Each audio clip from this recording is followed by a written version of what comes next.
Diamond দিদি জিন্দাবাদ। কে কে দেখতে ভালোবাসেন অবশ্যই আমার চ্যানেলটিকে কমেন্ট করে জানাবেন যে কে কে ডায়মন্ড দিদি দেখতে ভালোবাসেন। হ্যালো গাইজ, আসসালামু আলাইকুম। কেমন আছেন সবাই? আবার আপনাদের সামনে নিয়ে আসলাম আমার সেই মিনি ছোট্ট ব্লগটি নিয়ে হাজির হলাম। দেখেন, ইলিশ মাছ নিয়ে হাজির হলাম, অনেকগুলো ইলিশ মাছ। কারণ বৃষ্টির দিনে যেন ইলিশ মাছ না হলে চলেই না।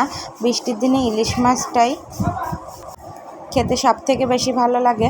আর সেই ইলিশ মাছটা আমি অন্য কোনো তরকারি দিয়ে শুধু শুধু জীবনটা নষ্ট করে ফেলবো না।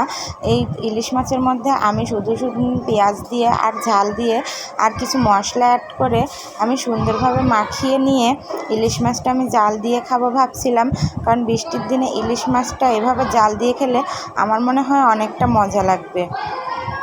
আর আজকে যে পরিমাণ বৃষ্টি হচ্ছে, মনে হচ্ছে ইলিশ ভাজা দিয়ে খিচুড়ি খাই। তবে খেয়েছি সকালে, ইলিশ ভাজা দিয়ে খিচুড়ি খেয়েছি, কিন্তু সেটা দেখানো হয়নি।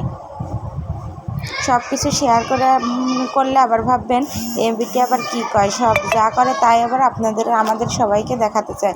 এর জন্য ওইগুলো আর দেখাননি, শুধু ভালো রান্নাটুকুই আপনাদের মাঝে শেয়ার করলাম।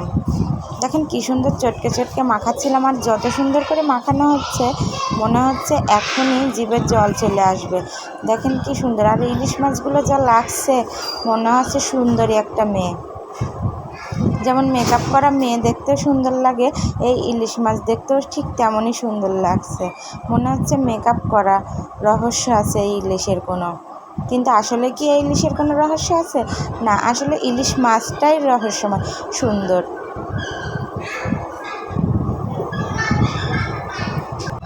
যে যে ইলিশ মাছ খেতে ভালোবাসেন অবশ্যই আমার চ্যানেলটিকে কমেন্ট করে জানাবেন যে কে কে ইলিশ মাছ খেতে এতটা ভালোবাসেন, আর কার কার ইলিশ মাছটা এতটা প্রিয়।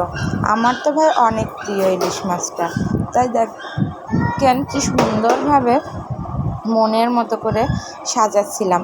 ঠিক যেভাবে মেয়েরা সময় ধরে মেকআপ করে, ঠিক সেইভাবে করে ইলিশ মাছটা মাখাচ্ছিলাম। তো দেখেন আমার ইলিশ মাছটা মাখাতেই সময় চলে গেল। তো ইলিশ মাছটা এবার সুন্দর করে পানি দিয়ে এবার একটু জাল দিয়ে দিব। আর ইলিশ মাছে বেশি পানি দিয়ে জাল করলে স্বাদ লাগে না, অবশ্যই অল্প পানিতে জাল করবেন। তো কেমন লেগেছে আমার ব্লগটি অবশ্যই শেয়ার করবেন, লাইক করবেন আর কমেন্ট করে জানাবেন। আর যারা এখনও সাবস্ক্রাইব করেননি অবশ্যই সাবস্ক্রাইব করে দিবেন। আল্লাহ হাফেজ।